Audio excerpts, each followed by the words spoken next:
Mr. Speaker, you are letting me down, boss.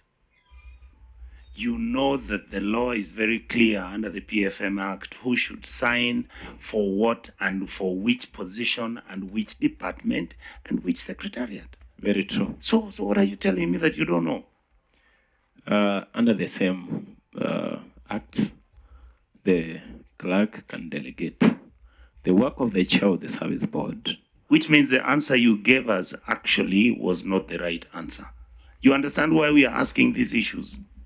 I can get you through, Honorable Chair. Get the frustrations we're having, and that is why our counties are not functioning, because we are not following the law. And you're busy telling us to give you money to bring revenue allocations high, increase the ceilings, and yet you are breaking the same law that allows me to fight for you to get the money. Tell me what I'm supposed to do.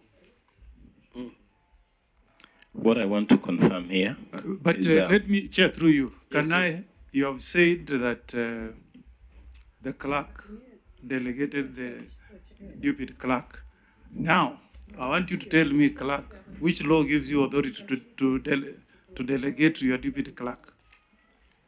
And why you should actually tell us you are fit to continue being in office if you can sign and delegate your accounting authority to your deputy. And make sure you give us the letter plus the legal authority that gives you the power to delegate. Thank you. The PFM regulations give that authority, yes, but I have not delegated. It was the decision of the board. So is there evidence, Deputy Clerk, to that effect?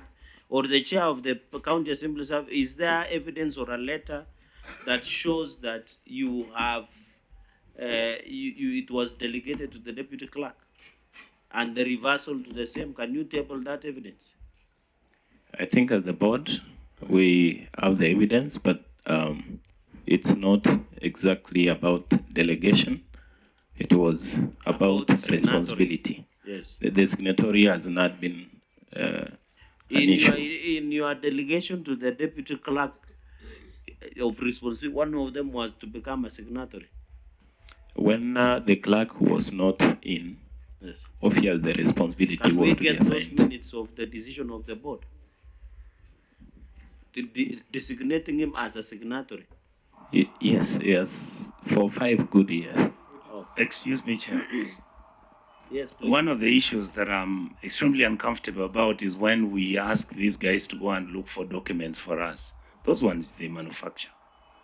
Why is that document not in this report? Yeah. Through Honorable Chair, to correct my Honorable Senator. You cannot correct a senator. Just to give a bit of information, not to correct.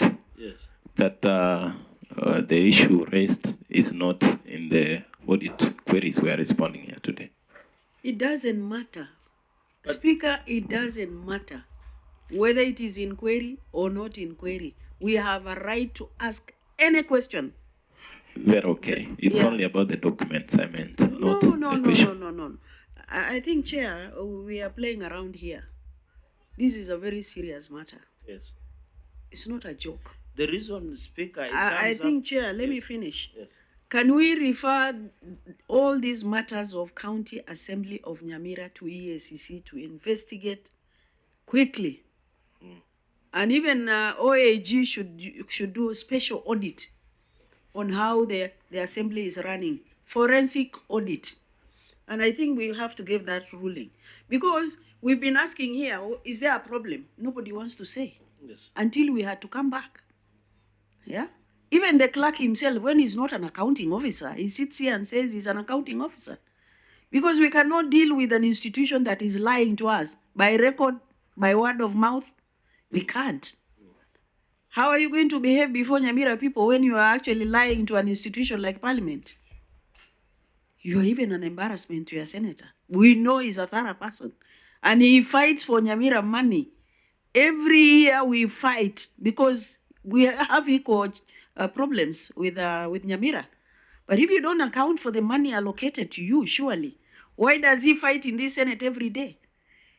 It's really embarrassing. So I think, Chair, with all due respect, we must refer these matters to EACC and OAG to carry out forensic audit an EAC to investigate on the running of county assembly.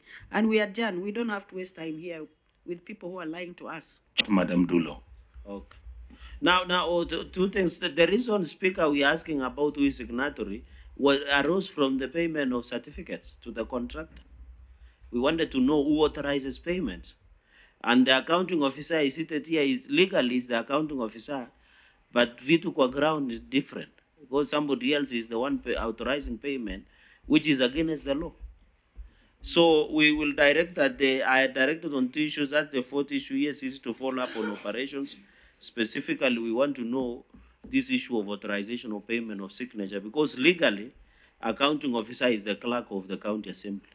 So if you have another stranger, you will end up having people looking into your expenses. And you know we are pushing for financial autonomy of the county assemblies. Yes. And this is the indecency we would want not to know. So let's move, so EACC so directed and also provide those certificates to the OAG to go through and then report back. And then in that report, we must get authority of the board. And you know, if you go and manufacture or cook, Senator Onyonga, some of us are good at detecting cooking and manufacturing.